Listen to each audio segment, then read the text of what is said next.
Assalamualaikum warahmatullahi wabarakatuh. Selamat pagi anak-anak. Apa kabarnya hari ini? Semoga dalam keadaan sehat ya.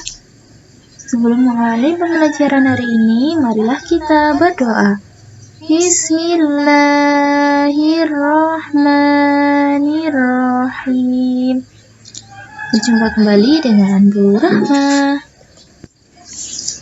Pada kesempatan hari ini, kita akan belajar kembali bagaimana cara menemukan informasi penting dari suatu bacaan. Kemudian, kita akan menuliskan informasi penting yang terdapat pada teks bacaan. Simak baik-baik ya videonya. Informasi penting yaitu informasi yang dianggap penting dalam sebuah teks bacaan atau informasi yang kalian anggap penting dalam sebuah teks bacaan. Nah, dulu kita sudah pernah belajar ya bagaimana cara menentukan informasi penting dari teks non-fiksi, yaitu sebagai berikut ini ya.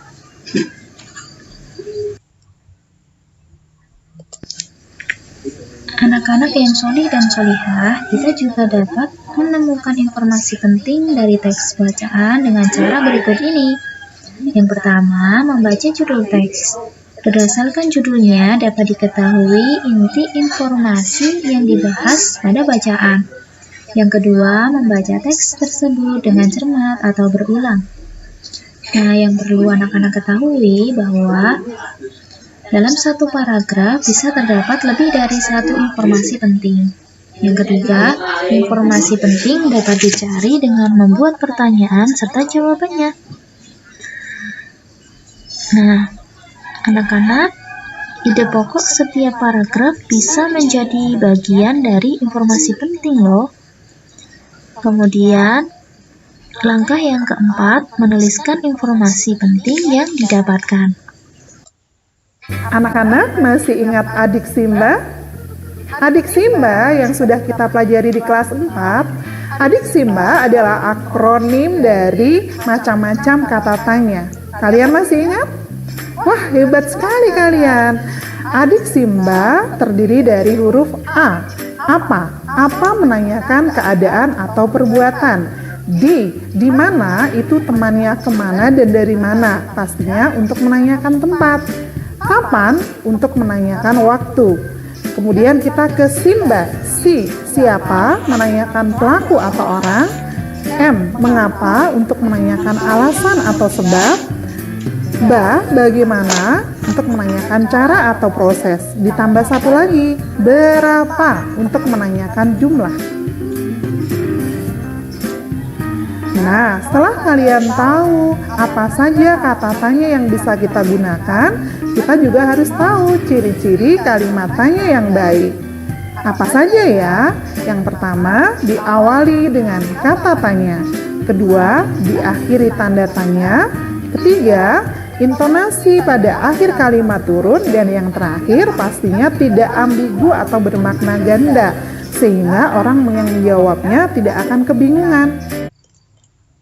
Perhatikan bacaan berikut ini ya.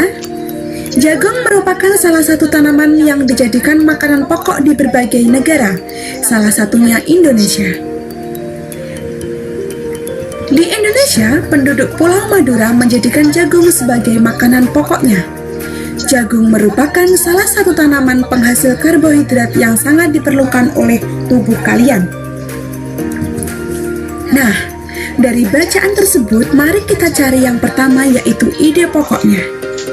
Ternyata, ide pokoknya adalah di kalimat yang pertama, yang berbunyi, jagung merupakan salah satu tanaman yang dijadikan makanan pokok di berbagai negara, salah satunya Indonesia.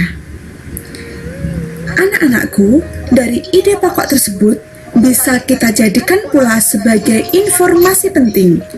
Karena ide pokok yang berbunyi, jagung merupakan salah satu tanaman yang dijadikan makanan pokok di berbagai negara, salah satunya Indonesia, merupakan salah satu informasi yang penting.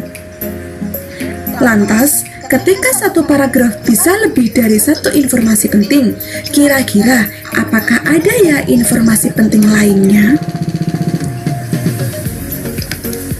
Ternyata anak-anakku ada informasi penting lainnya dengan kata kunci yang jawabannya Bonita beri tanda warna kuning, yaitu Pulau Madura. Ketika jawabannya Pulau Madura, tentunya anak-anak bisa menggunakan kata tanya di mana. Di mana daerah yang mengkonsumsi jagung di Indonesia sebagai makanan pokoknya? Jawabannya adalah Pulau Madura merupakan daerah yang penduduknya mengkonsumsi jagung sebagai makanan pokok. apakah ada informasi penting lainnya? Ternyata ada lagi, yaitu di kalimat yang ketiga. Dengan kata yang Bonita beri tanda warna merah, yaitu karbohidrat. Ketika jawabannya karbohidrat, lantas kira-kira apa ya kata tanyanya? Ternyata kata tanya yang digunakan adalah apa? Apa kandungan tanaman jagung sehingga diperlukan oleh tubuh? Jawabannya mengandung karbohidrat.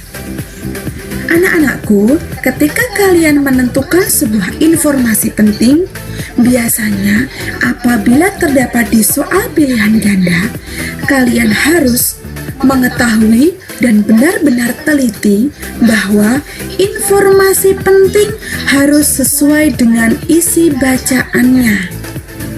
Contohnya, apabila nanti di soal dengan bacaan yang seperti ini, kemudian di pilihan ganda tertulis jagung mengandung protein, maka jawabannya salah.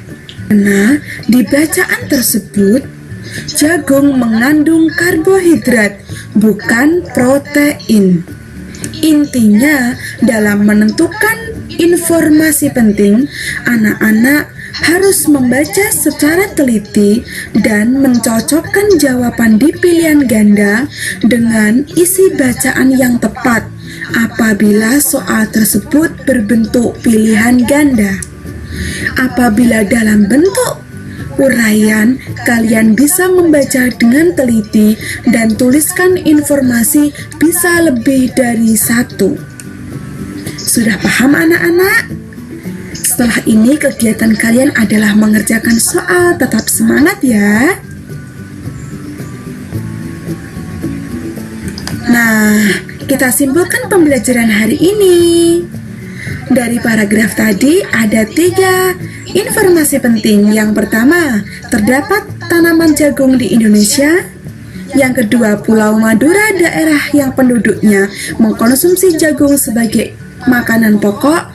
Dan yang ketiga, kandungan karbohidrat dibutuhkan oleh tubuh. Ini adalah tugas anak-anak yang harus dikerjakan. Tugasnya dikerjakan di buku tulis bahasa Indonesia. Jangan lupa ya, hasil pekerjaannya diberi nama, kelas, dan tanggal. Selamat mengerjakan. Sekian dari Bu Rahma. Sampai jumpa lagi anak-anak. Wassalamualaikum warahmatullahi wabarakatuh.